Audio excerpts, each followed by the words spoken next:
नमस्कार। जय श्री कृष्ण। श्री गणेशाय नमः। ओम गुरुवे नमः।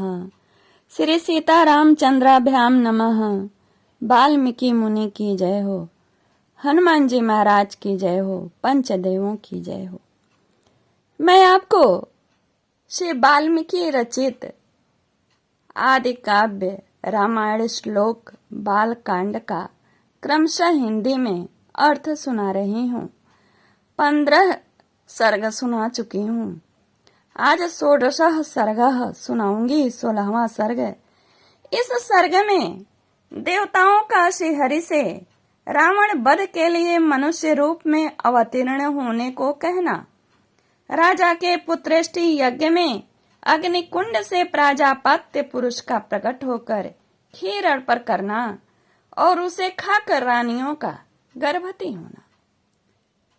तदंतर उन श्रेष्ठ देवताओं द्वारा, जो कि 15वें सर्ग में था, कि इस प्रकार रावण वध के लिए नियुक्त होने पर सर्वव्यापी नारायण ने रावण वध के उपाय को जानते हुए भी देवताओं से यह मधुर वचन कहा। देवगण, राक्षस राज रावण के वध के लिए कौन सा उपाय है जिसका आश्रय लेकर मैं महर्षियों के लिए कंटक रूप उस निशाचर का वध करूं? और उनके इस तरह पूछने पर सब देवता उन अविनाशी भगवान विष्णु से बोले, प्रभो, आप मनुष्य रूप धारण करके युद्ध में रावण को मार डालिए। उस शत्रु दमन निशाचर ने दीर्घ काल तक तीव्र तपस्या की थी, जिससे सब लोगों के पूर्वज लोक सृष्टा ब्रह्मा जी उस पर प्रसन्न हो गए और उस पर संतुष्ट हुए भगवान ब्रह्मा ने उस राक्षस को यह वर दिया कि तुम्हें नाना प्रकार के प्राणियों में से मनुष्य के सिवा और किसी से भय नहीं है। और वह रावण पूर्व काल के वरदान लेते समय उस राक्षस ने मनुष्यों को दुर्बल समझकर उनकी अवहेलना कर दी थी। इस प्रकार पितामह से मिले हुए वरदान के कारण उसका घमंड बढ़ गया है। शत्रुओं को संताप देने वाले देव, वह तीनों लोगों को पीड़ा देता है, स्त्रियों का भी अपहरण कर लेता है। अब उसका वध अपने हाथों से करिए।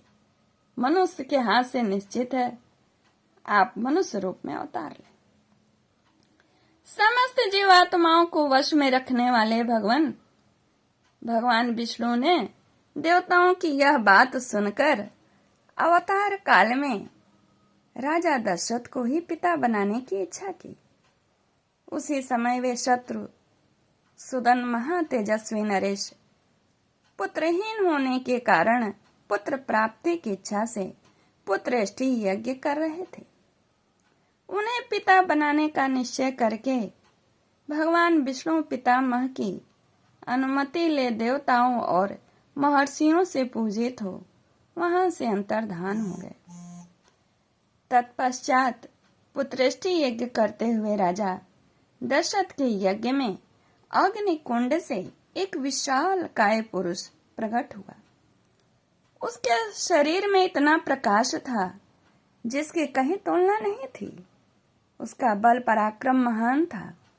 उसकी अंग कांति काले रंग की थी। उसने अपने शरीर पर लाल वस्त्र धारण कर रखा था।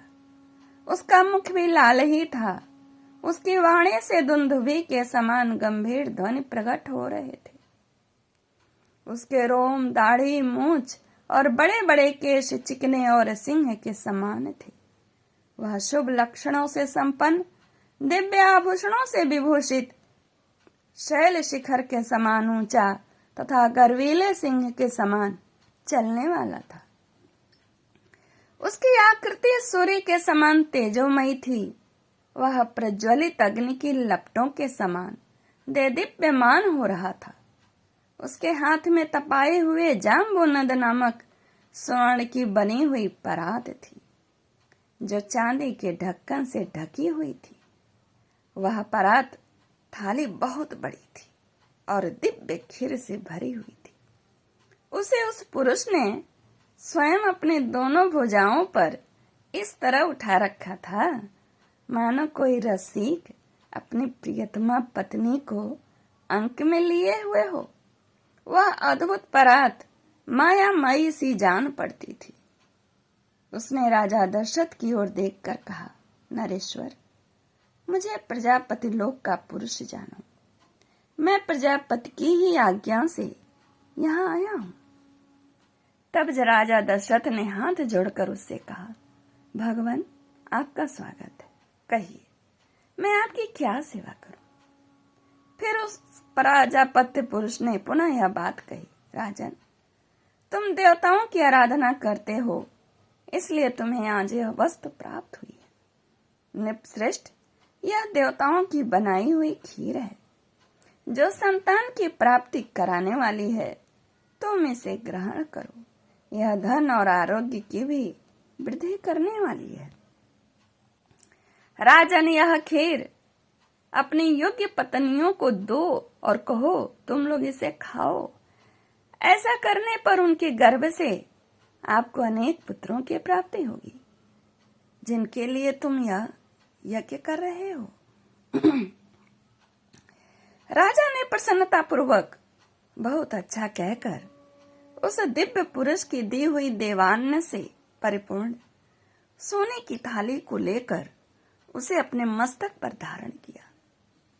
फिर उस अद्भुत एवं प्रिय दर्शन पुरुष को प्रणाम करके बड़े आनंद के साथ उसकी परिक्रमा की। इस प्रकार देवताओं की बनाई हुई उस खीर को पाकर राजा दशरथ बहुत प्रसन्न हुए, मानो निर्धन को धन मिल गया हो।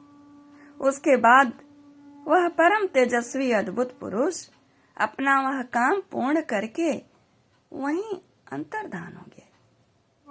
उस समय राजा के अंतःपुर की स्त्रियां हर्ष और उल्लास से बढ़ी हुई कांतिमय किरणों से प्रकाशित हो ठीक उसी तरह शोभा पाने लगी, जैसे शरत काल के नैनाभिराम चंद्रमा की रम्य रश्मियों से उद्भासित होने वाला आकाश सुशोभित होता है।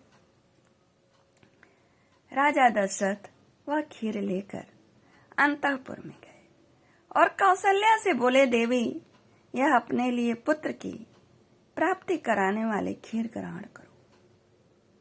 ऐसा कहकर नरेश ने उस समय उस खीर का आधा भाग महारानी कौशल्या को दिया, फिर बचे हुए आधे भाग रानी सुमित्रा को समर्पित किया और उन दोनों के देने के बाद जितनी खीर बची रही उसका आधा भाग तो उन्होंने पुत्र प्राप्ति के उद्देश्य से कैकेयी को दे दिया और तत्पश्चात उस खीर का जो अवशिष्ट आधा भाग था उस अमृतोपम भाग को महाबुद्धिमान नरेश ने कुछ सोच विचार कर पुनः सुमित्रा को ही अर्पित कर दिया।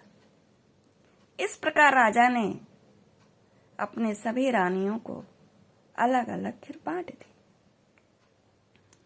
महाराज की उन सभी साध्वी रानियों ने उनके हाथ से वह खीर पाकर अपना सम्मान समझा।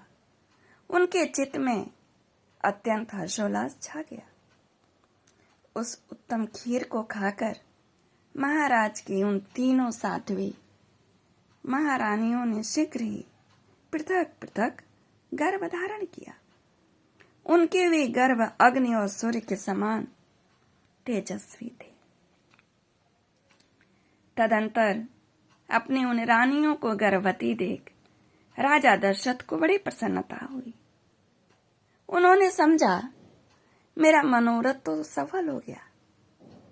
जैसे स्वर्ग में इंद्र सिद्ध तथा ऋषियों से पूजित हो श्री हरि प्रसन्न होते हैं, उसी प्रकार भूतल में देवेंद्र सिद्ध तथा महर्षियों से सम्मानित हो राजा दशरथ संतुष्ट हुए थे। इस प्रकार श्री वाल्मीकि निर्मित आश रामायण आदि काव्य के बाल कांड में 16वां सर्ग